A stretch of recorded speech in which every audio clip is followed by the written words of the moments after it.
সালামু আলাইকুম everyone, welcome back to my channel. আশা করছি আপনারা সবাই অনেক বেশি ভালো আছেন। আমি আলহামদুলিল্লাহ ভালো আছি। আজকে ছিল হচ্ছে গিয়ে পহেলা বৈশাখ। তো এত পরে এসেও সবাইকে পহেলা বৈশাখের শুভেচ্ছা জানাচ্ছি। আসলে আমার ভিডিও দিতে দিতে বরাবরই দেরি হয়ে যায়, তো এবারও তার ব্যতিক্রম না।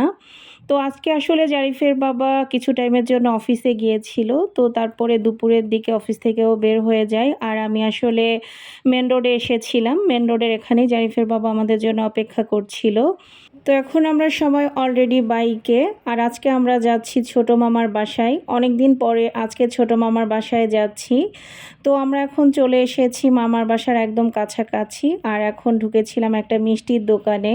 তো মিষ্টির দোকানে ঢুকেই জারিফ এবং জারিফের বাবা দুজনেই মিষ্টি খেয়ে নিচ্ছিল। আর আজকে যেহেতু পহেলা বৈশাখ, তো ভাবলাম যে মামার বাসায় মিষ্টি আর নিমকি নিয়ে যাই। তো সেটাই করেছিলাম। ফুলকলি থেকে মিষ্টি নিয়েছিলাম, আর টেস্টি ট্রিট থেকে নিমকি নেওয়া হয়েছিল।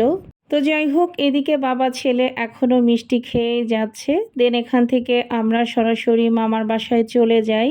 তো এই যে এখন আমরা অলরেডি মামার বাসায় চলেও এসেছি। যদিও মামা নেই, মামার জন্য আসলে খুবই খারাপ লাগতেছিল। মামা আসলে দেশের বাইরে আছে বর্তমানে। আমরা সবাই মামাকে অনেক অনেক মিস করতেছিলাম।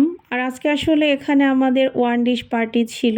তো এখানে মামি গরুর মাংস, তারপরে একটা শুটকি মাছের তরকারি আর একটা কাঁঠালের তরকারি রান্না করেছিল।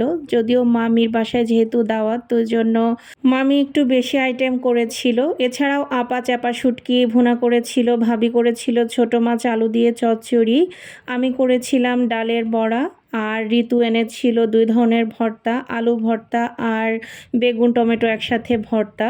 তো প্রত্যেকটা খাবারই এত এত মজা লেগেছে, যেটা আসলে বলে বোঝানোর মতো না। আর এদিকে জারিফের বাবা এখানে প্রত্যেকটা আইটেম প্লেটের পাশে একটা একটা করে নিয়েছে। তো সেটাই আবার ঋতুকে দিয়ে একটু ভিডিও করাচ্ছিলাম। আর এখানে আমরা অলরেডি সবাই মিলে খেতে বসে গিয়েছি। আর খাবারের সিস্টেমটা ছিল অনেকটা বুফের মতো, যে যার মতো এখান থেকে খাবার আমরা তুলে নিচ্ছিলাম। তবে আলহামদুলিল্লাহ প্রত্যেকটা খাবারই অনেক অনেক মজা ছিল, কোনটা রেখে কোনটা বলবো। আর এদিকে খাওয়া দাওয়া শেষে এখানে আবার সবাই মিষ্টি, নিমকি, কোক এগুলো খাচ্ছিল। আর এই কোকটা ট্রিট দিয়েছিল আমাদের বড় আপা। তো তারপরে খাওয়া দাওয়া শেষ করে আমরা এখানে সবাই মিলে বসে গিয়েছি গল্প আড্ডা দিতে। আসলে পরিবারের সবাই একসাথে হতে পারলে অনেক বেশি আনন্দ লাগে। যদিও এখানে অনেকেই মিসিং ছিল, তো তাদেরকে অনেক মিস করতেছিলাম যারা যারা এখানে আসতে পারেনি। তো তারপরেও খুব ভালো একটা দিন কেটেছে, সবাই একসাথে হয়েছিলাম, অনেক আনন্দ করেছি, মজা করেছি। আর আসলে মামিদের বাসায় অনেক দিন পরে আমি আর জারিফের বাবা আসলাম। প্রায় 1 বছরের উপরে হয়ে গিয়েছে মামিদের বাসায় আসা হয় না। আর আমরা যেহেতু পহেলা বৈশাখ উপলক্ষে মামিদের বাসায় আসব, তো আমার মামাতো বোন হুমায়রা সেজন্য রুমটাকে খুব সুন্দরভাবে ডেকোরেট করেছিল। তো এখানে কাগজ দিয়ে খুব সুন্দর করে সাজিয়েছিল। আর এদিকে জাওয়াদ আমাদের সবার জন্য তরমুজের জুস বানিয়েছিল। জুসটা অসাধারণ হয়েছিল খেতে। আর এখানে যারা যারা চা খাবে তাদের জন্য চা। এই গরমে আমি আসলে চা খাইনি, তবে মোটামুটি সবাই চা খেয়েছিল, আমি আর ঋতু ছাড়া। আর এখানে জারিফ আর নুসাইবা দুজনে অনেক অনেক আনন্দ করতেছিল, তাদেরও অনেক বেশি আনন্দের দিন ছিল আজকে। আর এদিকে সবাই মিলে গল্প করতে করতে বেশ রাত হয়ে যায়। রাতের বেলা মামি এখানে আমাদের সবার জন্য ঝটপট একটা তেহারি রান্না করেছিল। তবে তেহারিটা খেতে এত মজা হয়েছিল, সাথে মামির স্পেশাল সেমাই। সেমাইয়ের কথা নাই বলি, মামির হাতের এই সেমাইটা অসাধারণ হয়ে থাকে। আমরা মামির বাসায় গেলে মামির হাতের এই সেমাই খাওয়ার অপেক্ষায় থাকি যে কখন মামি এই সেমাইটা রান্না করবে।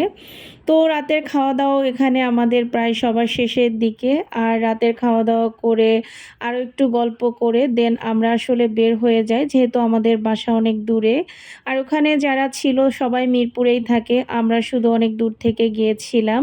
আর এখন যে ভিডিওটা দেখতে পাচ্ছেন, এই ভিডিওগুলো আসলে প্রথমেই অ্যাড করার কথা ছিল, একটু ভুলের কারণে সবার শেষে আমার অ্যাড করতে হয়েছে। তো এই যে আমি 1 বক্স ডালের বড়া করেছিলাম। আর এখানে পহেলা বৈশাখের জন্য আমি নিজের হাতে এই ড্রেসটা বানিয়েছিলাম, বাটিকের একটা ড্রেস। আর জারিফের এই টি শার্টটা আগেও দেখিয়েছি আপনাদেরকে। ভিডিওটা কেমন লাগলো অবশ্যই জানাতে ভুলবেন না। সবাই ভালো থাকবেন, সুস্থ থাকবেন। আল্লাহ হাফিজ।